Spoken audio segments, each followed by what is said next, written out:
Friends, welcome to Telugu education tips YouTube channel. Friends, ఇవాళ వీడియోలో నేను మీతో డిస్కస్ చేయబోతున్న టాపిక్ ఏంటంటే ఏపీ పాలసీ 2025కి సంబంధించి ఇన్కమ్ సర్టిఫికేట్ మీ సేవదే కావాలా లేదంటే రేషన్ కార్డు ఉన్నా సరిపోతుందా అన్నది మనమైతే వీడియోలో అయితే మాట్లాడుకుందాం.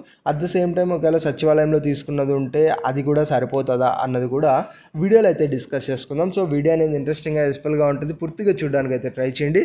ఇక టాపిక్ అయితే స్టార్ట్ చేసే ముందు నా చిన్న రిక్వెస్ట్ ఏంటంటే ఇప్పటివరకు మన తెలుగు ఎడ్యుకేషన్ టిప్స్ యూట్యూబ్ ఛానల్ని మీరు ఎవరైనా సబ్స్క్రైబ్ చేయకుండా చూస్తున్నట్టే మీకు యూస్ఫుల్ అయ్యే ఇలాంటి ఎన్నో వీడియోస్ కోసం అయితే సబ్స్క్రైబ్ చేసుకోండి. ఫ్రెండ్స్, ఇక టాపిక్లోకి వచ్చేసినట్టయితే మెయిన్గా ఏపీ పాలసీ 2025కి సంబంధించి ఇన్కమ్ సర్టిఫికేట్ మీ సేవది కావాలా, ఆ రేషన్ కార్డు ఉన్నా సరిపోతుందా, ఆ సచివాలయంలో ఇన్కమ్ సర్టిఫికేట్ అయినా సరిపోతుందా అన్నది మనం గమనిద్దాం. ఫస్ట్ ఆఫ్ ఆల్గా మనకు అసలు ఇన్కమ్ సర్టిఫికేట్ ఉన్న బెనిఫిట్స్ ఒక 2 లైన్స్లో తెలుసుకుందాం. ఫ్రెండ్స్, ఇన్కమ్ సర్టిఫికేట్ అనేది చాలా ఇంపార్టెంట్. మీ దగ్గర ఇన్కమ్ సర్టిఫికేట్ కనుక ఉన్నట్టయితే డెఫినెట్గా దీన్ని అయితే ప్రొడ్యూస్ చేసి దీనికి సంబంధించి వచ్చే ఫినాన్షియల్ బెనిఫిట్ ఏదైతే ఉంటుందో దీన్ని దయచేసి మీరు యూటిలైజ్ అయితే చేసుకోండి. చాలామంది ఏం చేస్తారంటే ఇన్కమ్ సర్టిఫికేట్ ఎలిజిబిలిటీ ఉంటారు, బట్ ఇప్పుడు ఎక్కడ అప్లై చేస్తావు, ఇప్పుడు అప్లై చేస్తే కౌన్సిలింగ్కి వస్తుందో రాదు అని చెప్పేసి వాళ్ళు అప్లై అనేది చేయరు. ఇక్కడ నేను చెప్పే పాయింట్ ఏంటంటే మీరు అప్లై అనేది చెయ్యండి. అప్లై చేసిన తర్వాత మేబీ మీకు లక్ ఉండి కౌన్సిలింగ్ డేట్స్ ఎక్స్టెండ్ అయ్యి మీకు ఈలోపు ఇన్కమ్ సర్టిఫికేట్ వచ్చి మీరు దాన్ని వెరిఫై చేయించుకోవచ్చేమో. సో ఎలిజిబిలిటీ ఉన్న వాళ్ళు ఖచ్చితంగా అప్లై అనేది చేయండి. అలా కౌన్సిలింగ్లో అది వెరిఫై అయిన తర్వాత ఫీజు రింబర్స్మెంట్ వస్తుందో రాదో అది పక్కన పెట్టేసేయండి. బట్ అట్లీస్ట్ మీ సైడ్ నుంచి మీరు చేయాల్సి ఉంటుంది కదా. సో ఇన్కమ్ సర్టిఫికేట్ ఉన్నట్టయితే డెఫినెట్గా దాన్ని ప్రొడ్యూస్ అయితే చేయండి. దయచేసి దాన్ని అయితే ఎవరు స్కిప్ అయితే చేయొద్దని నేను సిన్సియర్గా అయితే చెప్తున్నాను. ఇక ఇన్కమ్ సర్టిఫికేట్ రిలేటెడ్గా మాట్లాడుకున్నట్టయితే మీ సేవది కావాలా, సచివాలయంది కావాలా, ఆ రేషన్ కార్డు ఉన్నా సరిపోతుంది అంటే ఇక్కడ మెయిన్ మనకు 2025 కౌన్సిలింగ్లో నోటిఫికేషన్లో ఎలా ఉంటుంది అంటే ఏదైతే 2025లో తీసుకున్న ఇన్కమ్ సర్టిఫికేట్ అనేది మనకైతే ఉండాలి అని అయితే చెప్తున్నారు.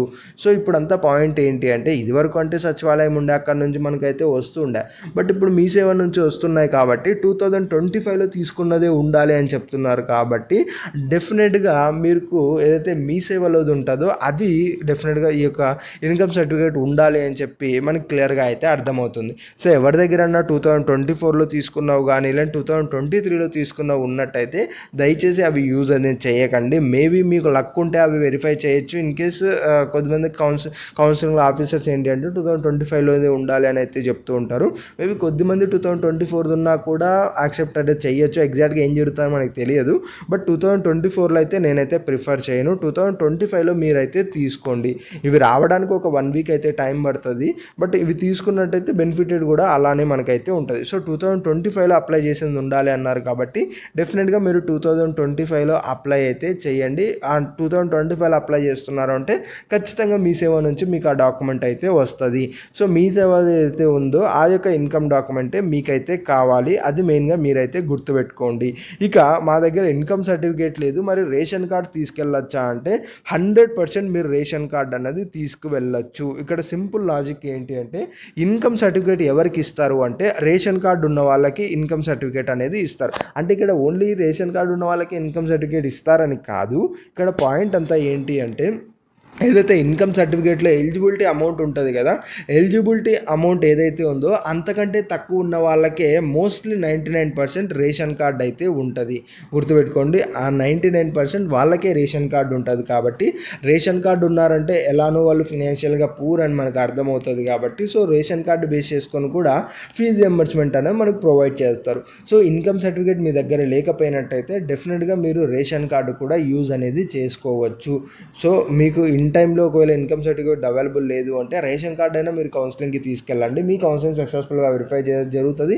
మీకు ఇన్కమ్ సర్టిఫికేట్ ప్లేస్లో రేషన్ కార్డు కూడా వాళ్ళు ప్రొవైడ్ చేసి మీకు ఫినాన్షియల్ ఏదైతే బెనిఫిట్స్ ఉన్నాయో అవి మీకు అందజేయడం అయితే జరుగుతుంది. సో ఖచ్చితంగా మనకి ఇన్కమ్ సర్టిఫికేట్ లేకపోతే రేషన్ కార్డ్ అనేది యూజ్ అవుతుంది. అది డెఫినెట్గా సరిపోతుంది. దాన్ని మీరు తీసుకెళ్ళండి. ఇది ఫ్రెండ్స్ మెయిన్గా వీడియోలో అయితే తెలుసుకున్నది. వీడియో నచ్చినట్టయితే లైక్ చేయండి. మరి ముఖ్యంగా మన తెలుగు ఎడ్యుకేషన్ టిప్స్ యూట్యూబ్ ఛానల్ని మీరు ఎవరైనా సబ్స్క్రైబ్ చేయకుండా చూస్తున్నట్టయితే మీకు యూస్ఫుల్ అయ్యే ఇలాంటి ఎన్నో వీడియోస్ కోసం అయితే సబ్స్క్రైబ్ చేసుకోండి.